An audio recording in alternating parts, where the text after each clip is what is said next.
All of his co-workers were gone. What could it mean? Stanley decided to go to the meeting room. Perhaps he had simply missed a memo.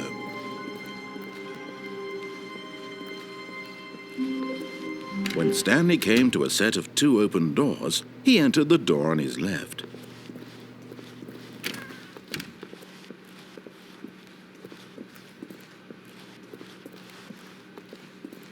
Yet there was not a single person here either.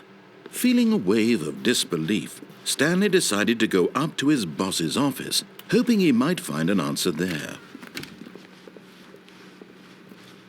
Coming to a staircase, Stanley walked upstairs to his boss's office.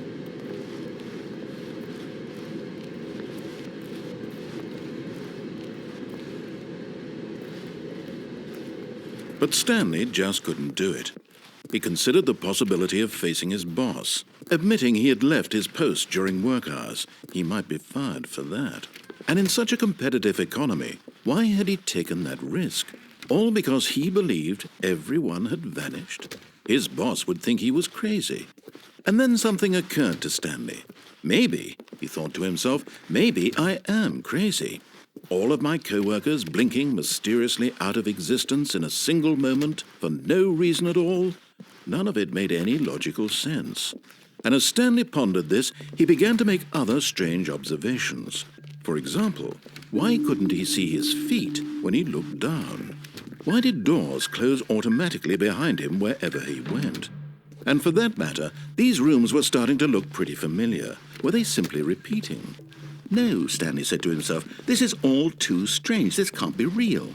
And at last, he came to the conclusion that had been on the tip of his tongue. He just hadn't found the words for it. "I'm dreaming!" he yelled. "This is all a dream." Oh, what a relief Stanley felt to have finally found an answer, an explanation. His co-workers weren't actually gone. He wasn't going to lose his job. He wasn't crazy after all. And he thought to himself, I suppose I'll wake up soon.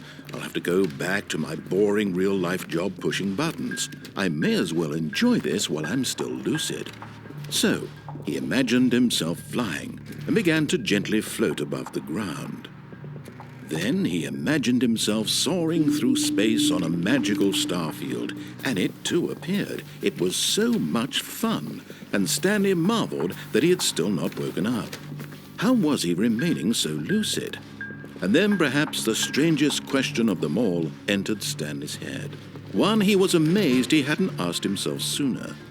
Why is there a voice in my head dictating everything that I'm doing and thinking? Now the voice was describing itself being considered by Stanley, who found it particularly strange. I'm dreaming about a voice describing me, thinking about how it's describing my thoughts, he thought. And while he thought it all very odd and wondered if this voice spoke to all people in their dreams, the truth was that, of course, this was not a dream. How could it be? Was Stanley simply deceiving himself, believing that if he's asleep, he doesn't have to take responsibility for himself?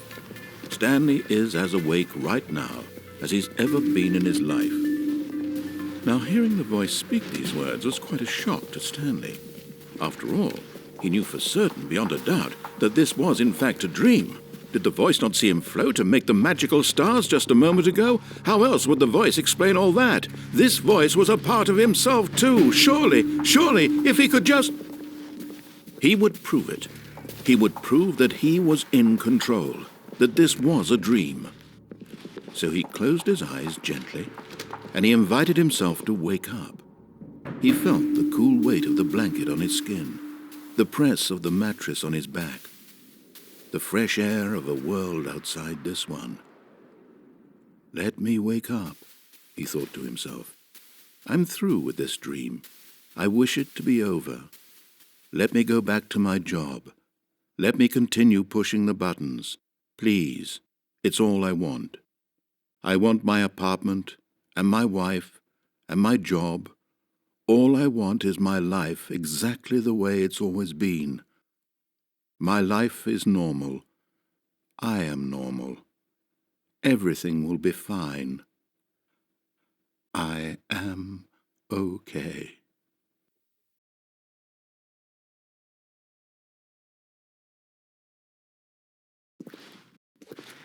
Stanley began screaming. "Please, someone, wake me up. My name is Stanley. I have a boss. I have an office. I am real. Please, just someone tell me I am real. I must be real. I must be. Can anyone hear my voice? Who am I? Who am I?" And everything went black.